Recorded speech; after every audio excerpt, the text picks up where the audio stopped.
ತೋಟಗಾರಿಕೆ, ಹೈನುಗಾರಿಕೆ, ಜೇನು ಅಣಬೆ, ರೇಷ್ಮೆ, ಮೀನು, ಹಸಿರು ಮೇವು, ಅರಣ್ಯ ಮರಗಳು, ಸಮಗ್ರ ಕೃಷಿಯನ್ನು ನಮಗುಣಪಡಿಸುವ ಕೃಷಿ ದರ್ಶನ. ಕೃಷಿ ದರ್ಶನ, ಕೃಷಿ ದರ್ಶನ, ಓಹೋ ಕೃಷಿ ದರ್ಶನ.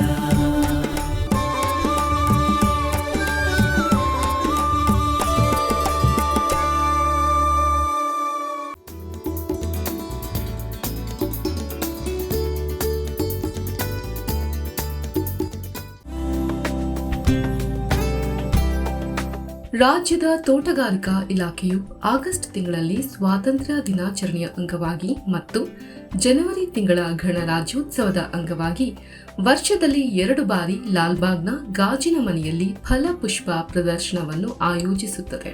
ಪ್ರಸ್ತುತ ಸ್ವಾತಂತ್ರ್ಯ ದಿನಾಚರಣೆಯ ಅಂಗವಾಗಿ ಫಲಪುಷ್ಪ ಪ್ರದರ್ಶನವು ಆಗಸ್ಟ್ 6ರಿಂದ ಈಗಾಗಲೇ ಆರಂಭವಾಗಿದೆ.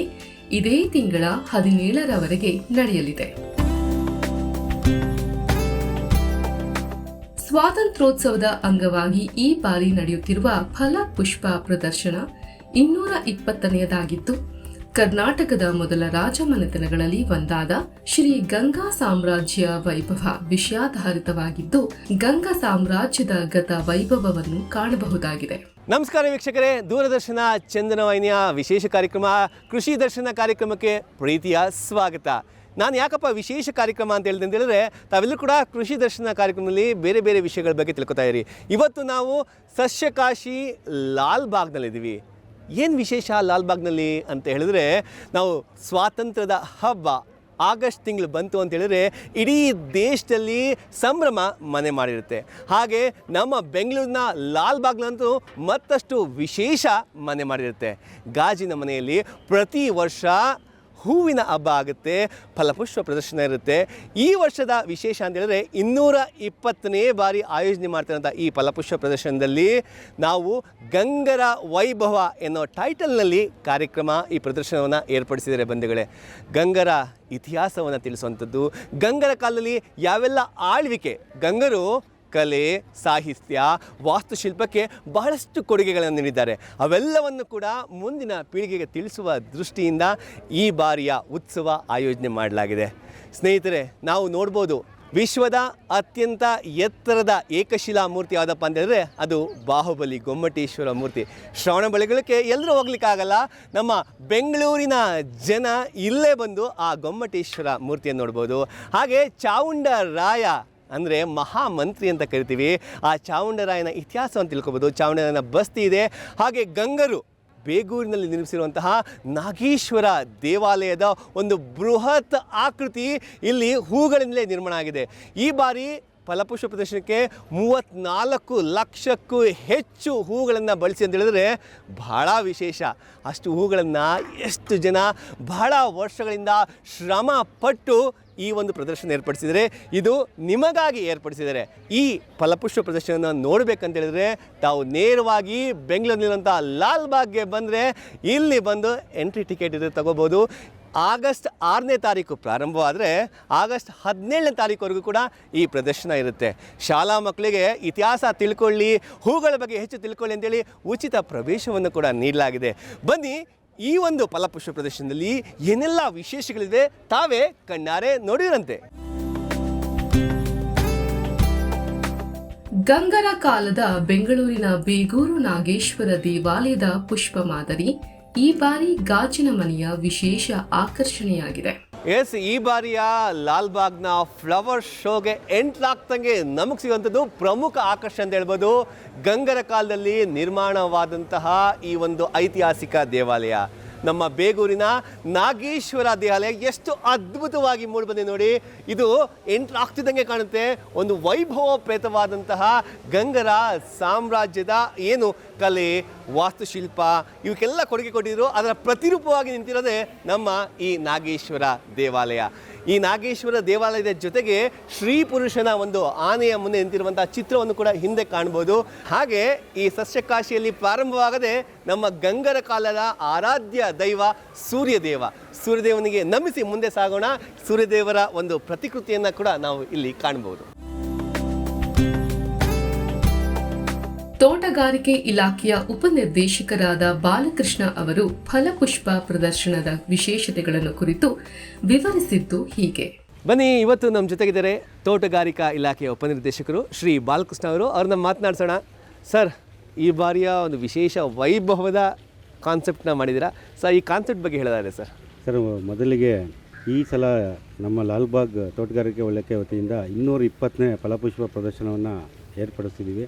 ಇದು 6/8/2026 17/8/26ವರೆಗೂ ಒಟ್ಟು 12 ದಿನಗಳ ಕಾಲ ಈ ಪ್ರದರ್ಶನ ಏರ್ಪಡಿಸ್ತಾ ಇದ್ದೀವಿ.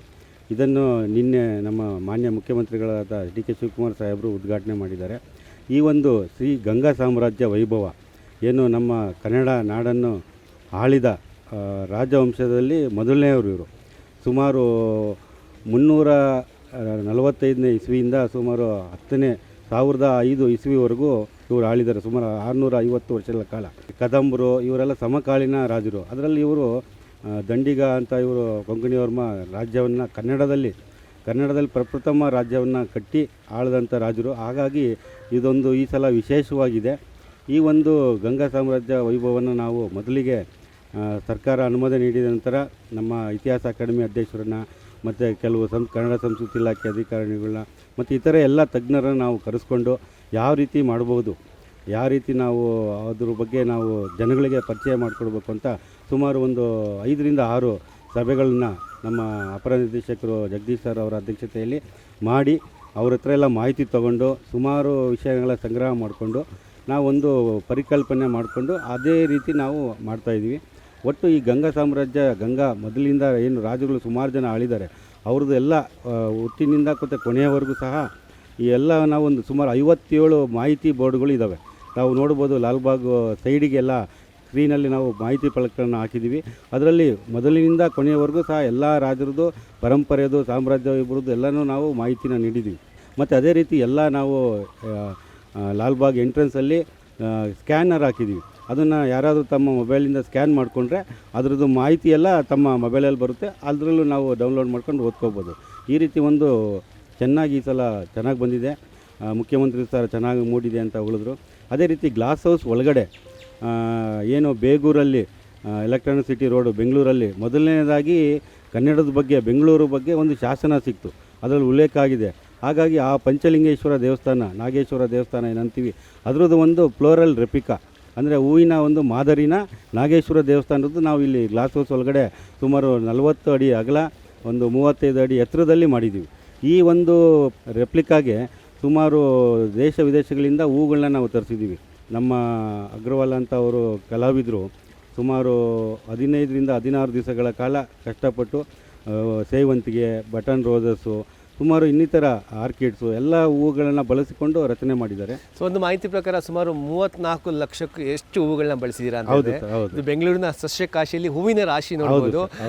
ಹೂಗಳ ಬಗ್ಗೆ ಯಾವೆಲ್ಲ ವಿವಿಧ ರೀತಿಯ ಜಾತಿ ಹೂಗಳನ್ನ ಬಳಸಿದ್ದೀರಾ ಸರ್? ಈಗ ನಾವು ಗ್ಲಾಸ್ ಹೌಸ್ ಒಳಗಡೆ ಏನು ಮಾಡ್ತಾ ಇದ್ದೀವಿ, ಹೂವಿಂದ ಪ್ರತಿಕೃತಿ ಮಾಡಿದ್ದೀವಿ ನಾಗೇಶ್ವರ ಟೆಂಪಲ್ದು. ಅದೇ ರೀತಿ ಹಿಂದ್ಗಡೆ ಚಾಮುಂಡರಾಯ ಬಸದಿ, ಏನು ಮಂತ್ರಿ ಇದ್ದರು ಚಾಮುಂಡರಾಯ, ಅವರು ಶ್ರವಣದ ಒಳಗಡೆ ಒಂದು ಬಸದಿ ಕಟ್ಟಿದ್ದಾರೆ. ಅದರದ್ದು ಹೂವಿನ ಮಾದರಿನೂ ಮಾಡಿದ್ದೀವಿ. ಮತ್ತು ಎಡಗಡೆ ಚಾಮುಂಡರಾಯ ನಿರ್ಮಿಸಿ ಕೆತ್ತನೆ ಮಾಡಿದ್ದ ನಮ್ಮ ಬಾಹುಬಲಿ ಮೂರ್ತಿದು ಎಲ್ಲ ಮಾಡಿದ್ದೀವಿ. ಮತ್ತು ಇನ್ನೂ ಒಂದು ಬದಿಯಲ್ಲಿ ಶಾಸನದ್ದು ಒಂದು ಸ್ತಂಭ ಮಾಡಿದ್ದೀವಿ. ಒಟ್ಟು 4 ಪ್ರತಿಕೃತಿ ಮಾಡಿದ್ದೀವಿ. ಇದರಲ್ಲಿ ಮೇಜರಾಗಿ ಸೌತ್ ಅಮೇರಿಕಾ, ಹಾಲೆಂಡು, ಥೈಲ್ಯಾಂಡು ಮತ್ತು ಸೌತ್ ಆಫ್ರಿಕಾ ಈ ಒಂದು ದೇಶಗಳಿಂದ ಪ್ರೋಟಿಯಾಸ್ ಇರ್ಬೋದು, ಲಿಥಿಯಾಂಥಸ್ಸು, ರೋಸಸ್ಸು, ಆ್ಯಂಥೂರಿಯಮ್ಸು, ವಿಶೇಷವಾಗಿ ಹೊಸ ಆ್ಯಂಥೂರಿಯಮ್ ಕಲ್ಲರು ವೆರೈಟೀಸ್ ಎಲ್ಲ ತೊಗೊಂಡಿದ್ದೀವಿ. ಅದರಲ್ಲಿ ನಾವು ಅಲಂಕಾರ ಮಾಡಿದ್ದೀವಿ. ಇನ್ನು ಹೊರಗಡೆ ಏನು ಗ್ಲಾಸ್ ಹೌಸ್ ಹೊರಗಡೆ ಸುಮಾರು 45ರಿಂದ 50 ಜಾತಿಯ ಹೂವುಗಳ ಕುಂಡಗಳನ್ನ ಜೋಡಿಸಿದ್ದೀವಿ. ಮತ್ತು ನೆಲದಲ್ಲಿ ಬೆಡ್ಗಳನ್ನ ಹಾಕಿದ್ದೀವಿ. ನಾವು ನಮ್ಮ ಇಲಾಖೆಯಿಂದನೇ ಸುಮಾರು 50% ಹೂವು ಕುಂಡಗಳನ್ನ ಬೆಳೆಸಿದ್ದೀವಿ. ಇನ್ನು 50 ಭಾಗ ಪೂನಾಯಿಂದ IHS, ಫ್ಲೋರೆನ್ಸ್ ಫ್ಲೋರಾ, ಮೇಘಾಲಯ ಇಲ್ಲಿ ಹೊರಗಡೆಯಿಂದನೂ ಸಹ ನಾವು ಬೆಳೆಸಿ ಹೂವಿನ ಅಲಂಕಾರ ಮಾಡಿದ್ದೀವಿ. ಎಸ್ ಸರ್, ಇದು ನೋಡಿ, ನಮ್ಮ ದೇಶದಷ್ಟೇ ಇಲ್ಲ, ಬೇರೆ ದೇಶದ ಹೂಗಳನ್ನ ನೋಡೋಂಥ ಅವಕಾಶ ಕಲ್ಪಿಸ್ಕೊಟ್ಟಿದ್ದೀರಾ. ಹಾಗೆ ಯಾವ್ಯಾವ ಸಮಯದಲ್ಲಿ ಭೇಟಿ ಕೊಡ್ಬೋದು, ಏನು ಟೈಮಿಂಗ್ಸ್ ಇರುತ್ತೆ, ಜೊತೆಗೆ ಶಾಲಾ ಮಕ್ಕಳಿಗೆ ಇತಿಹಾಸ ಕಲ್ತ್ಕೊಳ್ಳಿಕ್ಕೆ ಬರೋರಿಗೆ ಭಾಳ ಉತ್ತಮ ಅಂತ ಹೇಳ್ಬೋದು, ಅವ್ರಿಗೆ ಏನಾದ್ರು ಆಫರ್ ಇದೆಯಾ ಸರ್? ಸರ್, ಈಗ ನಮ್ಮ ಪ್ರತಿ ಸಮಯ ಪ್ರತಿ ಬೆಳಗ್ಗೆ 9ರಿಂದ ಸಂಜೆ 6 ಗಂಟೆವರೆಗೂ ಇರುತ್ತೆ. 80 ರೂಪಾಯಿ ಪ್ರವೇಶ ಶುಲ್ಕ. ವೀಕೆಂಡ್ ರಜಾ ದಿನಗಳಲ್ಲಿ 100 ರೂಪಾಯಿ ಪ್ರವೇಶ ಶುಲ್ಕ ಇರುತ್ತೆ. ಮತ್ತು ಶಾಲಾ ಮಕ್ಕಳಿಗೋಸ್ಕರ, ಯಾಕೆಂದರೆ ಅವರು ಈ ಇಷ್ಟೊಂದು ಪುಷ್ಪಗಳನ್ನ ನೋಡೇ ಇರೋದಿಲ್ಲ. ಅವರಿಗೆ ಮಾಹಿತಿ ನೋಡೋಕ್ಕೋಸ್ಕರ, ನೋಡಿ ಖುಷಿ ಪಡೋಕ್ಕೋಸ್ಕರ ಶಾಲಾ ಮಕ್ಕಳಿಗೆ ಅಪ್ ಟು 10ನೇ ಕ್ಲಾಸ್ವರೆಗೂ ಉಚಿತ ಪ್ರವೇಶ ಇರುತ್ತೆ. ಅವರು ಯಾವುದೇ ಸಮಯದಲ್ಲಿ 9ರಿಂದ 6 ಗಂಟೆವರೆಗೂ ಬಂದು ಉಚಿತವಾಗಿ ಪ್ರವೇಶ ಪಡೆದು ನಮ್ಮ ಲಾಲ್ಬಾಗ್ ಸೌಂದರ್ಯನ ಆಸ್ವಾದಿಸ್ಕೊಂಡು ಹೋಗ್ಬೋದು. ಸರ್, ಹಾಗೆ ಆ ಕೃಷಿಯಲ್ಲಿ ಹೂ ಬೆಳೆಯುವಂಥ ರೈತರು ಕೂಡ ಭಾಳ ಮುಖ್ಯ ಆಗುತ್ತೆ. ಇಷ್ಟು ಲಕ್ಷ ಹೂಗಳನ್ನ ಹಾಕೋದ್ರಿಂದ ರೈತರಿಗೆ ಹೇಗೆ ಅನುಕೂಲ ಆಗುತ್ತೆ ಸರ್ ಇದರಿಂದ? ಈಗ ನಮ್ಮ ಫಲಪುಷ್ಪ ಪ್ರದರ್ಶನ ಆಯೋಜನೆ ಮಾಡೋದ್ರಿಂದ ರೈತರಿಗೆ ಮುಂಚೆವಾಗಿ ನಾವು ಹೂಗಳು ಏನು ಬೇಕು 50% ಲೋಕಲ್ ಸ್ಥಳೀಯ ಸುತ್ತಮುತ್ತ ಭಾಗದಿಂದ ರೈತರಿಂದ ಖರೀದಿ ಮಾಡ್ತೀವಿ. ಅದೇ ರೀತಿ ಒಟ್ಟು 143 ಸ್ಟಾಲ್ಗಳಿದ್ದಾವೆ. ಅದರಲ್ಲಿ ಮೇಜರಾಗಿ ಕೃಷಿ ಮತ್ತು ತೋಟಗಾರಿಕೆಗೆ ಸಂಬಂಧಿಸಿದಂತೆ ರೈತರು ಇಲ್ಲಿ ಬಂದು ಸ್ಟಾಲ್ಗಳನ್ನ ತೊಗೊಂಡು ಅಲ್ಲಿ ಅವರ ಪರಿಚಯ ಉತ್ಪನ್ನಗಳನ್ನ ಮಾರಾಟ ಮಾಡ್ಬೋದು. ಕೆಲವರು ಪ್ರೋಸೆಸ್ ಮಾಡಿರೋ ಅದನ್ನು ಮಾರ್ಬೋದು. ಮತ್ತು ರೈತರು FAಗಳು ಮಾಡ್ಕೊಂಡಿದ್ದಾರೆ. ತಮಗೆ ತಿಳಿದವರ ಹಾಗೆ FAಗಳು ಮಾಡಿಕೊಂಡು ಆ FAಯಿಂದ ಸಂಸ್ಕೃತ ಪದಾರ್ಥನ ಇರ್ಬೋದು ಅಥವಾ FA ಕೆಲವೊಂದು ಪ್ರಾಡಕ್ಟ್ಗಳು ಇರ್ಬೋದು, ಅವನ್ನೆಲ್ಲ ಇಲ್ಲಿ ತಂದು ಮಾರ್ತಾ ಇದ್ದಾರೆ, ಬ್ರ್ಯಾಂಡ್ ಮಾಡ್ತಾಯಿದ್ದಾರೆ. ಇದರಿಂದ ರೈತರು ಸಹ ಹೆಚ್ಚಿನ ಲಾಭವನ್ನು ಪಡಿತಿದ್ದಾರೆ. ಈ FAO ಬ್ರ್ಯಾಂಡಿಂಗ್ ಮಾಡೋದ್ರಿಂದ ರೈತರಿಗೆ ಇದು ಎಲ್ಲ ಬ್ರ್ಯಾಂಡ್ಗಳು ಪರಿಚಯ ಆಗ್ತವೆ. ನಮ್ಮ ಬೆಂಗಳೂರಿನ ನಾಗರಿಕರಿಗೆ ಪರಿಚಯ ಆಗುತ್ತೆ, ಫಲಪುಷ್ಪ ಪ್ರದರ್ಶನ ನೋಡೋಕೆ ಬಂದವರಿಗೆ ಪರಿಚಯ ಆಗುತ್ತೆ. ಈ ರೀತಿ ಅವರು ರೈತರಿಗೂ ಸಹ ಇದು ಸಹಕಾರಿ ಆಗ್ತಾಯಿದೆ ಸರ್. ಕಣ್ಣು ಹಾಯಿಸಿದಷ್ಟು ಬಗೆ ಬಗೆಯ ಹೂವಿನ ಗುಚ್ಛಗಳು, ಗಂಗರ ಶಾಸನಗಳು ಸೇರಿದಂತೆ 10 ಹಲವು ಆಕರ್ಷಣೆಗಳು ನೋಡುಗರ ಮನಸೆಳೆಯುತ್ತಿವೆ. ಈ ಬಾರಿಯ ಲಾಲ್ಬಾಗ್ನಲ್ಲಿ ಗಂಗರ ವೈಭವ ವಿಶೇಷ ಫಲಪುಷ್ಪ ಪ್ರದರ್ಶನದಿಂದ ಶಾಲಾ ಮಕ್ಕಳು ಹೆಚ್ಚಿಗೆ ಬರ್ತಾ ಇದ್ದಾರೆ ಈ ಒಂದು ನೋಡ್ಲಿಕ್ಕೆ. ಸೊ ಇಲ್ಲಿ ಮಕ್ಕಳಿಗೆ ಯಾವ ಸ್ಕೂಲಿಂದ ಬಂದಿರ್ತಾವೆ? ಓಕೆ, ಹೂವು ಅಂತ ಹೇಳಿದ್ರೆ ಬಹಳಷ್ಟು ಜನಕ್ಕೆ ಇಷ್ಟ. ಸೊ ಹೂಗಳ ಬಗ್ಗೆ ಏನ್ ಹೇಳಲಿಕ್ಕೆ ಇಷ್ಟಪಡ್ತೀರಾ? ತುಂಬಾ ತರ ಹೂವುಗಳಿರುತ್ತೆ. ಆಮೇಲೆ ಅದು ನೋಡಕ್ ತುಂಬಾ ಅಟ್ರಾಕ್ಟಿವ್ ಆಗಿರುತ್ತೆ. ಅದು ನೋಡಿದಾಗ ನಮಗೆ ಬಯಾಲಜಿಲಿ ತುಂಬಾ ಹೂವುಗಳ ಬಗ್ಗೆ ಲೆಸನ್ಸ್ ಇರೋದ್ರಿಂದ ನಾವಿಲ್ಲಿ ಬಂದಾಗ ತುಂಬಾ ಖುಷಿ ಆಗುತ್ತೆ. ಮತ್ತೆ ಬೇರೆ ತರ ಹೂವುಗಳನ್ನ ನೋಡ್ಬೋದು. ಹಾಗೆ ಗಂಗರ ವೈಭವ ಅಂತ ಹೇಳ್ತೀವಿ, 8ನೇ ತರಗತಿಯಲ್ಲಿ ಪಾಠ ಕೂಡ ಇರುತ್ತದೆ ನಮಗೆ. ಸೊ ಗಂಗರ ವೈಭವದಲ್ಲಿ ಏನೇನೆಲ್ಲ ನೋಡ್ಲಿಕ್ಕೆ ಬಯಸ್ತಾ ಇರೋಲಿ? ಅವ್ರು ಆಡಲಿಕ್ಕೆ ಎಲ್ಲ ಮಾಡಿದಾರಲ್ಲ, ಗಿಂಡ ಮೇಲೆ ಹೆಂಗ್ ಮಾಡಿದ್ರು, ಮತ್ತೆ ಅವ್ರದ್ದು ಫುಲ್ ಅವ್ರ ಬಗ್ಗೆ ನಾವು ಹಿಸ್ಟ್ರಿಯಲ್ಲಿ ಕೇಳಿದಾಗ ಅದು ನೋಡಬೇಕು ಅಂತ ಆಸೆ ಆಗಿರುತ್ತೆ. ಬಟ್ ಅಲ್ಲೋಗಕ್ಕಾಗಿಲ್ಲ ಅಂದ್ರೂ ಲಾಲ್ಬಾಗಲ್ಲಿ ಸತಿ ನಮಗೆ ಅಪರ್ಚುನಿಟಿ ಕೊಟ್ಟಿದ್ದಾರೆ. ಅದು ಯೂಟಿಲೈಸ್ ಮಾಡಬೇಕು ಅಂದ್ಬಿಟ್ಟು ನಾವು ಇವತ್ತು ಬಂದಿದ್ದೀವಿ.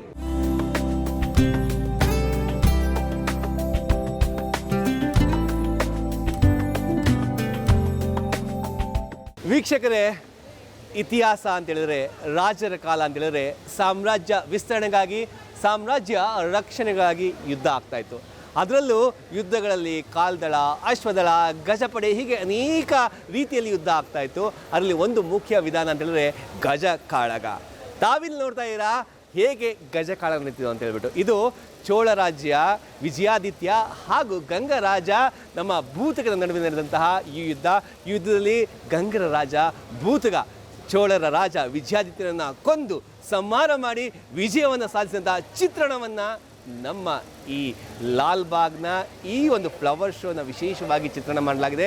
ಇದು ಕೂಡ ಈ ವರ್ಷದ ಪ್ರಮುಖ ಆಕರ್ಷಣೆಗಳಲ್ಲಿ ಒಂದು ಅಂತ ಹೇಳಿದ್ರೆ ಅತಿಶಯೋಕ್ತಿ ಆಗಲಾರದು. ಮಕ್ಕಳೇ, ಗೊಮ್ಮಟೇಶ್ವರ ಮೂರ್ತಿ ಎಲ್ಲಿದೆ? ಹೋಗಿದ್ದೀರಾ ಅಲ್ಲಿಗೆ ನೀವೆಲ್ಲ? ಹಾಗಾದ್ರೆ ಇವತ್ತು ಲಾಲ್ಬಾಗ್ಗೆ ಕರ್ಕೊಂಡ್ಬಂದಿದ್ದೀವಿ, ಬನ್ನಿ ನೋಡೋಣ. ಇಲ್ಲಿ ನೋಡಿ, ಬಾಹುಬಲಿಯ ಮೂರ್ತಿ, ಗೊಮ್ಮಟೇಶ್ವರ ಮೂರ್ತಿ. ವಾವ್, ಚೆನ್ನಾಗಿದೆಯಲ್ಲ? ಇದು ಜಗತ್ತಿನಲ್ಲಿ ಅತ್ಯಂತ ಎತ್ತರವಾದಂತಹ ಏಕಶಿಲಾ ಮೂರ್ತಿ. ಅಂದರೆ 58.8 ಅಡಿ ಎತ್ತರ ಇದೆ ಈ ಮೂರ್ತಿ. ಈ ಮೂರ್ತಿಯನ್ನು ಕೆತ್ತಿಸಿದ್ದು ನಮ್ಗೆ ಗೊತ್ತಲ್ಲ ಯಾರು ಅಂತ? ಚಾವುಂಡರಾಯ ಕೆತ್ತಿಸಿದಂಥದ್ದು. ಸೊ ಇಂತಹ ಏಕಶಿಲಾ ಮೂರ್ತಿ, ಜಗಕ್ಕೆ ಪ್ರಸಿದ್ಧವಾದಂತಹ ಮೂರ್ತಿ ಇವತ್ತು ನಮ್ಮ ಲಾಲ್ಬಾಗ್ನ ಸಸ್ಯಕಾಶಿಯಲ್ಲಿ ಅದ್ಭುತವಾಗಿ ಮೂಡಿಬಂದಿದೆ.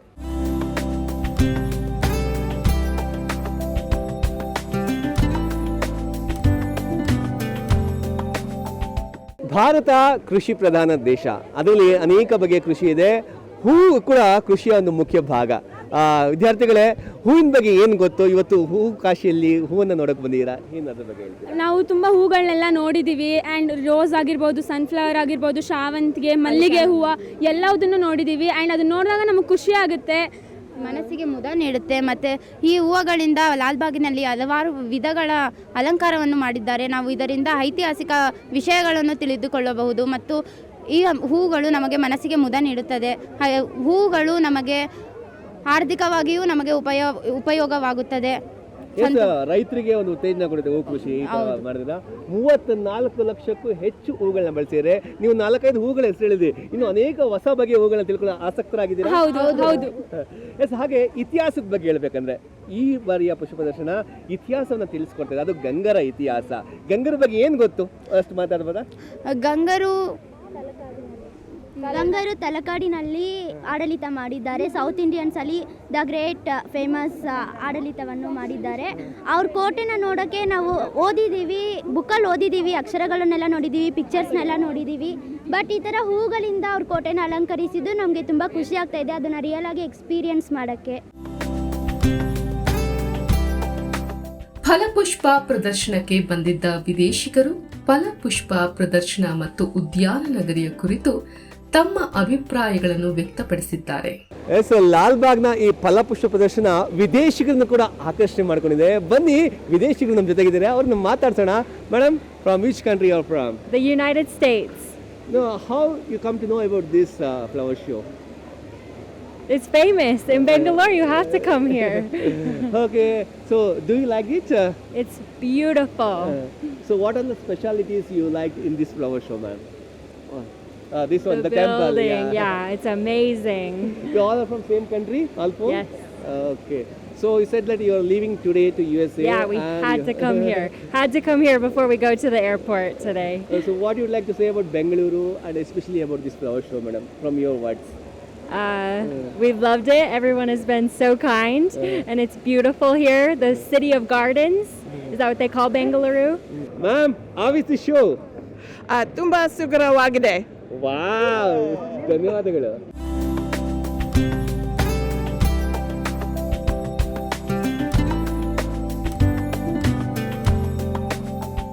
ಕನ್ನಡ ನಾಡಿನ ಮೊದಲ ರಾಜಮನೆತನ ಗಂಗರು ಅಂತ ಕೇಳಿದ್ದೀವಿ. ಹಾಗೆ ಕನ್ನಡ ನಾಡಿನ ಮೂಲ ಮಣ್ಣಿನ ಮಕ್ಕಳು ನಮ್ಮ ಗಂಗರು. ಕೃಷಿಗೆ ಬಹಳಷ್ಟು ಪ್ರಾಧಾನ್ಯತೆ ಕೊಡ್ತೀವಿ. ಹಾಗೆ ನಮ್ಮ ಮುಖ್ಯ ಆಹಾರ, ದಕ್ಷಿಣ ಕನ್ನಡದ ಮುಖ್ಯ ಆಹಾರ ರಾಗಿಯ ಒಂದು ಗುಡ್ಡೆಯನ್ನು ರಾಶಿ ಅಂತ ಕರಿತೀವಿ. ಆ ರಾಶಿಯನ್ನು ಇಲ್ಲಿ ಕಾಣ್ಬೋದು. ಹೇಗೆ ಗಂಗರು ಪೂಜೆ ಮಾಡ್ತಿದ್ರು, ಆ ರಾಶಿಗೆ ನಮಿಸ್ತಾ ಇದ್ರು, ಅವೆಲ್ಲವನ್ನ ಇಲ್ಲಿ ಕಾಣುವಂಥ ಒಂದು ಪ್ರತಿರೂಪವನ್ನು ಇಲ್ಲಿ ನಮಗಾಗಿ ಇಲ್ಲಿ ತೋರಿಸಿದ್ದಾರೆ.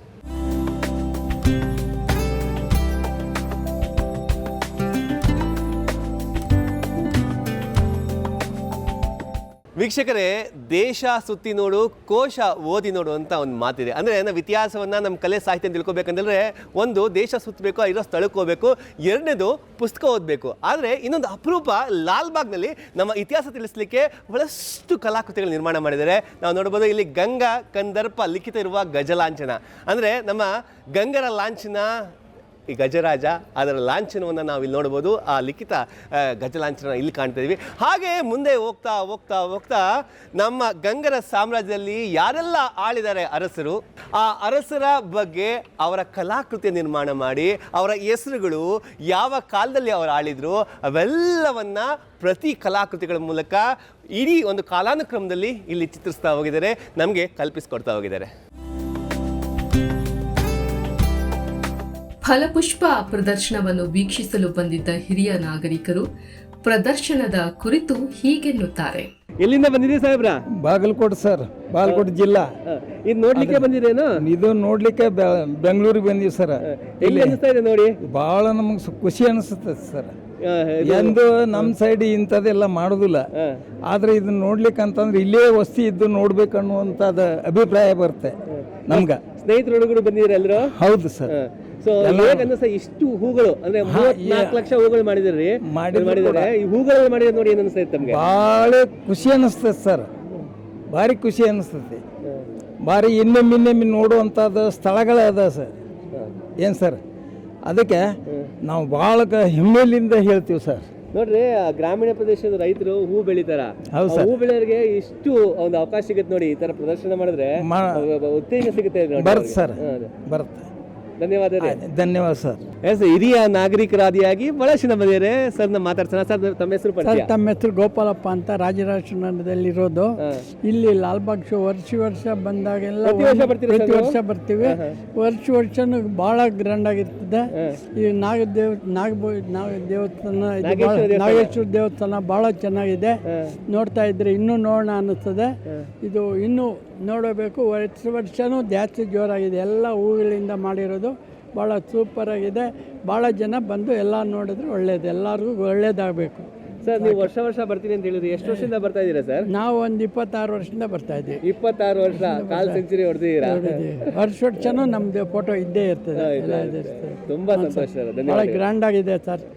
ಧನ್ಯವಾದಗಳು. Thank you. ಈ ಒಂದು ಫಲಾಫಲ ಪ್ರದರ್ಶನಕ್ಕೆ ತಾವು ದಂಪತಿ ಸಮೇತರಾಗಿ ಬಂದಿದ್ದೀರಾ. ಸರ್, ಪ್ರದರ್ಶನದ ಬಗ್ಗೆ ಹೇಳಿದ್ದಾರೆ. ತುಂಬ ಚೆನ್ನಾಗಿದೆ. ಇದು ಒಂದು ಯುನೀಕ್ ಟೈಪು.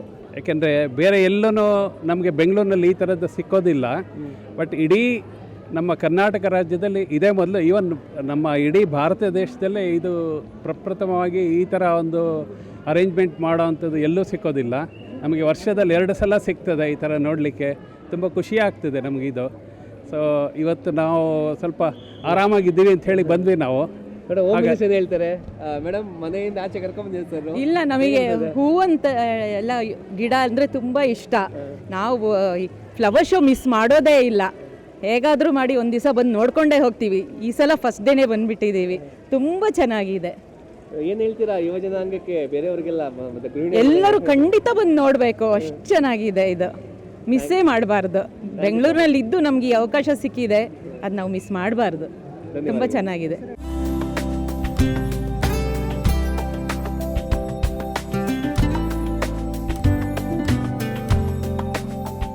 ಕ್ರಿಸ್ತಶಕ 3ನೇ ಶತಮಾನದ ಆಡಳಿತ ಪ್ರಾರಂಭ ಮಾಡಿದ ಗಂಗರು 11-12ನೇ ಶತಮಾನದವರೆಗೂ ಕೂಡ ಸುದೀರ್ಘವಾಗಿ 700 ವರ್ಷಕ್ಕೂ ಹೆಚ್ಚು ಕಾಲ ಆಳ್ವಿಕೆ ಮಾಡಿದಂಥ ಕನ್ನಡದ ಅರಸರು. ಕ್ರಿಸ್ತಶಕ 3ನೇ ಶತಮಾನದಲ್ಲಿ ಪ್ರಾರಂಭವಾದಂಥ ಗಂಗರ ಆಳ್ವಿಕೆ ಯಾವೆಲ್ಲ ಅರಸರು ಆಳ್ತಾ ಬಂದರು, ಅವರ ಕಾಲಾನುಕ್ರಮ ಆದಿಯಾಗಿ ಅವರ ಹೆಸರುಗಳನ್ನು, ಅವರ ಕಲಾಕೃತಿಗಳನ್ನು ಇಲ್ಲಿ ಚಿತ್ರಿಸ್ತಾ ಬಂದಿದ್ದಾರೆ. ಹಾಗೆ ಬರ್ತಾ 679ರಿಂದ 725ರವರೆಗೆ ಮಹಾರಾಜ 1ನೇ ಶಿವಮರ ಅಲ್ಲಿಂದ ನೇರವಾಗಿ ಆಳ್ವಿಕೆ ಪಡ್ಕೊಂಡಂತನು ಮಹಾರಾಜ ದುರ್ವಿನೀತ. ಈ ಮಹಾರಾಜ ಏನಪ್ಪ ವಿಶೇಷ ಅಂತ ಹೇಳಿದ್ರೆ 63 ವರ್ಷಗಳ ಕಾಲ, ಅಂದರೆ ಗಂಗರ ಆಡಳಿತ ಇತಿಹಾಸದಲ್ಲೇ ಅತಿ ದೀರ್ಘಾವಧಿ ಆಳ್ವಿಕೆ ಮಾಡಿದಂತಹ ಒಬ್ಬ ಅರಸ ಅಂತ ಹೇಳಿದ್ರೆ ಮಹಾರಾಜ ದುರ್ವಿನೀತ. ಕ್ರಿಸ್ತಶಕ 579ರಿಂದ 579ರವರೆಗೂ ಕೂಡ ಆಳ್ವಿಕೆ ಮಾಡ್ತಾನೆ. ಸೊ ದುರ್ವಿನೀತ. ಸೊ ಈ ದುರ್ವಿನೀತ ಅತ್ಯಂತ ಪ್ರಸಿದ್ಧ ರಾಜ. ಪ್ರದರ್ಶನವನ್ನು ವೀಕ್ಷಿಸಲು ಬಂದಿದ್ದ ಮಹಿಳೆಯರು ತಮ್ಮ ಅಭಿಪ್ರಾಯವನ್ನು ವ್ಯಕ್ತಪಡಿಸಿದ್ದಾರೆ. ಮೇಡಮ್ ನಮಸ್ಕಾರ, ಎಲ್ಲಿಂದ ಬಂದಿದ್ದೀರಾ? ತಮ್ಮ ಹೆಸರು? ನಮ್ಮದು ಚಿಕ್ಕಮಂಗ್ಳೂರಿಂದ ಬಂದಿದ್ದೀವಿ. ಚಿಕ್ಕಮಂಗ್ಳೂರು ಹತ್ರ ಆಲ್ದೂರು ನಮ್ಮ ಕಾಫಿ ಎಸ್ಟೇಟು, ಗುಡ್ಡದ ಮನೆ ಎಸ್ಟೇಟ್ ಅಂತ. GS ರಾಜು ಅಂತ ಇವ್ರ ಹಸ್ಬೆಂಡು, ಇವ್ರು ನನ್ನ ಮಗಳು ಕೀರ್ತನ ಅಂತ. ನನ್ನ ಹೆಸರು ಅಹಲ್ಯ ಅಂತ. ಚಿಕ್ಕಮಗಳೂರಿಂದ ಫ್ಯಾಮಿಲಿ ಸಮೇತ ಬಂದಿದ್ದೀವಿ? ಹೌದು, ಇದನ್ನ ನೋಡೋಕ್ಕೋಸ್ಕರ ಬಂದಿದ್ದೀವಿ. ಹಾಗಾಗಿ ತುಂಬ ಚೆನ್ನಾಗಿದೆ. ಎಷ್ಟು ನೋಡಿದರೂ ನೋಡಬೇಕು ಅನಿಸುತ್ತೆ ಸರ್ ಇದು. ಹಾಗಾಗಿ ನಮಗೆ ತುಂಬ ಖುಷಿ ಆಯಿತು. ಪ್ರತಿಯೊಬ್ಬರೂ ಬಂದು ಇದನ್ನು ನೋಡಬೇಕು. ತುಂಬ ಶ್ರಮಪಟ್ಟು ಮಾಡಿದ್ದಾರೆ ಇದನ್ನು. ಇಲ್ಲ, ಮೊದಲೊಂದು 2-3 ಸರಿ ಬಂದಿದ್ದು, ಆದರೆ ಈ ಸರಿ ಅಂತೂ ತುಂಬ ಚೆನ್ನಾಗಿದೆ. ನನಗೆ ಹಶ್ವಿನೇ ಅಡಿಗೋಯ್ತು, ಅಷ್ಟು ಚೆನ್ನಾಗಿದೆ. ತುಂಬ ಚೆನ್ನಾಗಿ ಮಾಡಿದ್ದಾರೆ. ತುಂಬ ಖುಷಿ ಆಯಿತು. ಪ್ರತಿಯೊಬ್ಬರು ದಯವಿಟ್ಟು ಬಂದು ಒಂದು ಸರಿ ನೋಡ್ಕೊಂಡು ಹೋಗಿ. ಅಷ್ಟು ಖುಷಿಯಾಗಿದೆ. ಹಾಗಾಗಿ ಮೇಡಮ್ ಇದು ಆಕ್ಚುಲಿ ಹಿರಿಯರು, ನೀವು ಮಕ್ಕಳಿಗೆ ತೋರಿಸ್ಬೇಕು ಫ್ಯಾಮಿಲಿ ಸಮೇತ ಬಂದಿದ್ದೀರಾ. ನಮ್ಮ ಜಂಜಿ ಜಮಾನ ಅವ್ರನ್ನೂ ಕೂಡ ಕರ್ಕೊಂಡ್ ಬಂದಿದ್ದೀರಾ. ಮೇಡಮ್ ಏನ್ ಹೇಳ್ತೀರಾ ಮೇಡಮ್? ಇತಿಹಾಸವನ್ನ ಮುಂದೆ ಬೆಳಿಗ್ಗೆ ತಿಳಿಸ್ಬೇಕಂತ ದೃಷ್ಟಿಯಿಂದ ಗಂಗರ ಇತಿಹಾಸ ಮಾಡಿದ್ದಾರೆ. ಪ್ರತಿಯೊಬ್ಬರು ಸ್ಕೂಲಿಂದ ಮಕ್ಕಳುಗಳನ್ನು ಕರ್ಕೊಂಬರ್ಬೇಕು. ಮತ್ತು ಅವರು ಏನು ನಡೀತಾ ಇದೆ ಇವಾಗಿನ ಎಷ್ಟು ಕಷ್ಟಪಡ್ತಾ ಇದ್ದಾರೆ, ಎಷ್ಟು ಥರ ವಿಶೇಷವಾದಂತಹ ಒಂದು ಫ್ಲವರ್ಸನ್ನು ಮಾಡಿದ್ದಾರೆ, ಎಷ್ಟು ಶ್ರಮಪಟ್ಟು ಮಾಡಿದ್ದಾರೆ, ಯಾವ್ಯಾವ ರೀತಿ ಕಲೆಗಳನ್ನು ಉಪಯೋಗಿಸ್ಕೊಂಡು ನಮ್ಮ ಹಿಸ್ಟಾರಿಕಲ್ ಬಗ್ಗೆ ಮಾಡಿದ್ದಾರೆ. ಪ್ರತಿಯೊಬ್ಬರು ಮಕ್ಕಳಿಗೂ ಜನ್ಸೀಸನ್ನು ಬಂದು ಇದನ್ನು ಕಣ್ ತುಂಬಿಸ್ಕೋಬೇಕು ಅಂತ ಎಲ್ಲರನ್ನೂ ವಿನಂತಿ ಮಾಡ್ಕೋತೀನಿ. It's a very typical thing for all of us to come and see this. ದಯವಿಟ್ಟು ಎಲ್ಲರೂ ಬರಬೇಕು ಅಂತ ವಿನಂತಿ. ತುಂಬ ಖುಷಿ ಆಯಿತು. Thank you so much. ಖಂಡಿತವಾಗ್ಲೂ, ಖಂಡಿತ ನಮ್ಮ ಊರ ಹತ್ರನೇ ಇರೋದು ಶ್ರವಣಬೆಳಗೊಳ. ಅದನ್ನು ಅದೇ ರೀತಿಯಲ್ಲಿ ಶೈಲಿಯಲ್ಲಿ ಮಾಡಿದ್ದೀರಾ. ಕಣ್ ತುಂಬಿಸ್ಕೊಳಕ್ಕೆ ತುಂಬ ಖುಷಿ ಆಯಿತು. ಎಲ್ಲರೂ ಬನ್ನಿ, ಎಲ್ಲರೂ ನೋಡಿ. ತುಂಬ ಖುಷಿ ಆಯಿತು. ಥ್ಯಾಂಕ್ ಯು, ಧನ್ಯವಾದಗಳು. Thank you so much madam. Sir ಏನೋ ಹೇಳಲಿಕ್ಕೆ ಬಯಸ್ತೀರಾ ಈ ಫ್ಲವರ್ ಶೋ ಬಗ್ಗೆ? ಇಲ್ಲ, ತುಂಬ ಚೆನ್ನಾಗಿ ಎಲ್ಲ ಅರೇಂಜ್ಮೆಂಟ್ ಮಾಡಿದ್ದಾರೆ. ಪ್ರತಿಯೊಬ್ಬರು ಬಂದು ಇದು ನೋಡೋ ಅಂಥ ಒಂದು ಅವಕಾಶ ಸಿಕ್ಕಿದೆ. ದಯವಿಟ್ಟು ಎಲ್ಲರೂ ಬಂದು ವೀಕ್ಷಿಸಿ. ಹೀಗೆ ಕುಟುಂಬ ಸಮೇತರಾಗಿ ಬಂದು ವೀಕ್ಷಿಸೋದು ಬಹಳ ಸಂತೋಷ ಆಗ್ತಾ ಇದೆ. ಬಹಳ ಮಾಹಿತಿ ಜೊತೆಗೆ ಒಳ್ಳೆ ಮನರಂಜನೆ ಕೂಡ ಸಿಗುತ್ತೆ. ಒಳ್ಳೇದಾಗಲಿ ಮೇಡಮ್. ಮೇಡಮ್, ತಮ್ಮ ಹೆಸರು, ಎಲ್ಲಿಂದ ಬಂದಿದ್ದೀರಾ? ನನ್ನ ಹೆಸರು ಪಲ್ಲವಿ, ನಾನು ಇಲ್ಲೇ ಬೆಂಗಳೂರಿಂದ. ಹೇಗೆ ಅನಿಸ್ತದೆ ಮೇಡಮ್ ಈ ಬಾರಿಯ ಒಂದು ಪ್ರದರ್ಶನ ನೋಡಿ? ಇದು 220ನೇ ಪುಷ್ಪ ಪ್ರದರ್ಶನ. ಸ್ವಾತಂತ್ರ್ಯ ದಿನೋತ್ಸವ ಸಂದರ್ಭವಾಗಿ ನಡೆಸಿರೋ ಈ ಪ್ರದರ್ಶನೆಯಲ್ಲಿ ವಿವಿಧವಾದ ಬಣ್ಣದ ಹೂಗಳು, ಹಣ್ಣುಗಳು ಮತ್ತು ಈ ಥರ ಎಲ್ಲ ಅಲಂಕೃತವಾಗಿ ಮಾಡಿರೋದು ಕಣ್ಣಿಗೆ ತುಂಬ ಸಂತೋಷ, ಆನಂದ ನೀಡ್ತಾ ಇದೆ. ಪೂಜೆ ಮಾಡಲಿಕ್ಕೆ ಅಂತ ಹೇಳ್ಬಿಟ್ಟು ನಾವು ಹೂಗಳನ್ನ ಬಳಸ್ತೀವಿ, ಆದರೆ ಇಲ್ಲಿ ಕಲಾಕೃತಿ ಮಾಡಲಿಕ್ಕೆ ಎಷ್ಟು ಚಂದ ಬಳಸಿರೋ ಹೂಗಳ ಇದು ನೋಡಿದಾಗ ಏನು ಅನ್ಸುತ್ತೆ ನಿಮಗೆ? ಅದು ತುಂಬ ಬಣ್ಣಗಳಿಂದ ಕೂಡಿದೆ ಹೂಗಳು, ಅದು ತುಂಬ ಆಕರ್ಷಣೀಯಕವಾಗಿದೆ. ಆಮೇಲೆ ಅದು ಹೂಗಳು ನಾವು ಯೂಸ್ ಮಾಡೋದು ರೆಗ್ಯುಲರ್ ದೇವರ ಪೂಜೆಗೆ, ಅದು ತುಂಬ ಲಿಮಿಟೆಡ್. ಇಲ್ಲಿ ನೋಡಿದಾಗ ತುಂಬ ವಿಭಿನ್ನವಾದ ಹೂಗಳನ್ನ ನೋಡ್ಬೋದು. ಅದನ್ನು ತುಂಬ ಅಲಂಕೃತವಾಗಿ ಅವನ್ನ ಜೋಡಿಸಿದ್ದಾರೆ. ಅದು ತುಂಬ ಆನಂದ ಕೊಡುತ್ತೆ ಕಣ್ಣಿಗೆ. Thank you.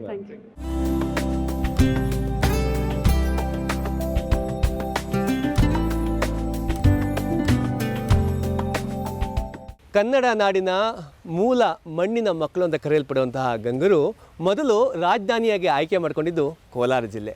ಕೋಲಾರದಿಂದ ನಂತರ ತಲಕಾಡಿನ ಒಂದು ಪ್ರದೇಶಕ್ಕೆ ಬರ್ತಾರೆ. ತಲಕಾಡಿನ ಗಂಗರು ಅಂತಲೇ ಪ್ರಸಿದ್ಧಿ ಆಗ್ತಾರೆ. ಅದಾದ ನಂತರ ಕೊನೆಯಲ್ಲಿ ನಮ್ಮ ತುಮಕೂರು ಜಿಲ್ಲೆಯ ಮಣ್ಣೆಗೆ ಬರ್ತಾರೆ. ಅದು ಅವರ ಕೊನೆಯ ರಾಜಧಾನಿಯಾಗಿರುತ್ತೆ. ಹೀಗೆ 3ನೇ ಶತಮಾನದಿಂದ 10-11ನೇ ಶತಮಾನದವರೆಗೂ ಬರುವಂಥ ತಲಕಾಡಿನ ಗಂಗರು ಬೇರೆ ಬೇರೆ ಪ್ರದೇಶಗಳಲ್ಲಿ ತಮ್ಮ ರಾಜಧಾನಿಯನ್ನಾಗಿ ಆಯ್ಕೆ ಮಾಡಿಕೊಂಡು ಆಡಳಿತವನ್ನು ಮಾಡ್ತಾರೆ. ಫಲಪುಷ್ಪ ಪ್ರದರ್ಶನದಲ್ಲಿ ರೈತರಿಗಾಗಿ ಸುಮಾರು 143 ಪ್ರದರ್ಶನ ಮಳಿಗೆಗಳಿಗೆ ಅವಕಾಶ ನೀಡಿ ರೈತ ಉತ್ಪಾದಕ ಸಂಸ್ಥೆಗಳು ಹಾಗೂ ರೈತರು ಬೆಳೆದ ಉತ್ಪನ್ನಗಳಿಗಾಗಿ ಇಲ್ಲಿ ಮಾರಾಟ ವ್ಯವಸ್ಥೆಯನ್ನು ಕೂಡ ಮಾಡಲಾಗಿದೆ. ಆಗಸ್ಟ್ ತಿಂಗಳು ಬಂತು ಅಂತ ಹೇಳಿದ್ರೆ ಇಡೀ ದೇಶದಲ್ಲಿ ಸ್ವಾತಂತ್ರ್ಯದ ಹಬ್ಬ, ಹಾಗೂ ಜನವರಿ ಬಂತು ಅಂತ ಹೇಳಿದ್ರೆ ಗಣರಾಜ್ಯದ ಹಬ್ಬ. ನಮ್ಮ ಬೆಂಗಳೂರಿನ ಲಾಲ್ಬಾಗ್ನ ಗಾಜಿನ ಮನೆಯಲ್ಲಿ ಫಲಪುಷ್ಪಗಳ ಹಬ್ಬ. ಈ ಬಾರಿ ವಿಶೇಷ ಏನಂತ ನೋಡ್ಕೊಂಬಂದ್ರಲ್ಲ, ನಾವು ಇತಿಹಾಸವನ್ನು ತಿಳಿಸ್ಕೊಡುವಂತಹ ಕೆಲಸವನ್ನು ಈ ಬಾರಿ ಇಲಾಖೆ ಮಾಡಿದೆ. ತೋಟಗಾರಿಕಾ ಇಲಾಖೆಗೆ ಒಂದು ಧನ್ಯವಾದ ಹೇಳಲೇಬೇಕು. ಯಾಕಂತೇಳಿದ್ರೆ ನಮ್ಮ ಕನ್ನಡ ನಾಡಿನ ಮೊದಲ ದೊರೆಗಳು ಗಂಗರ ಇತಿಹಾಸವನ್ನು ಕೇವಲ ಫಲಪುಷ್ಪಗಳಷ್ಟೇ ಇಲ್ಲ, ಒಂದು ಪ್ರದರ್ಶನಿಯನ್ನು ಕೂಡ ಅಲ್ಲಿ ಏರ್ಪಾಡು ಮಾಡಿದ್ದಾರೆ. ಅಂದರೆ ಗಂಗರ ಆಡಳಿತ ಹೇಗೆ ಪ್ರಾರಂಭವಾಯಿತು ಅಂತ ಒಂದು ಕಂಪ್ಲೀಟ್ ಚಿತ್ರಣ, ಆ ಒಂದು ಮಾಹಿತಿಯನ್ನು ಕೊಡೋದ್ರ ಜೊತೆಗೆ ಬಾಹುಬಲಿಯ ಸ್ತಬ್ಧ ಚಿತ್ರ, ನಾಗೇಶ್ವರ ದೇವಾಲಯ, ಆ ಮದಗಜಗಳ ಕಾಳಗ, ಇವೆಲ್ಲವನ್ನು ನೋಡ್ತಾ ಇದ್ರೆ ಒಂದು ಕಣ್ಣಿಗೆ ಹಬ್ಬವೂ ಹಬ್ಬ. ಹಾಗಾದರೆ ಮಿಸ್ ಮಾಡ್ಕೋಬೇಡಿ. ಇದು ಆಗಸ್ಟ್ 6ನೇ ತಾರೀಕು ಪ್ರಾರಂಭವಾಗಿ ಆಗಸ್ಟ್ 17ನೇ ತಾರೀಕಿನವರೆಗೂ ಕೂಡ ಈ ಫಲಪುಷ್ಪ ಪ್ರದರ್ಶನ ಸಾರ್ವಜನಿಕರಾಗಿ ಮೀಸಲಾಗಿದೆ.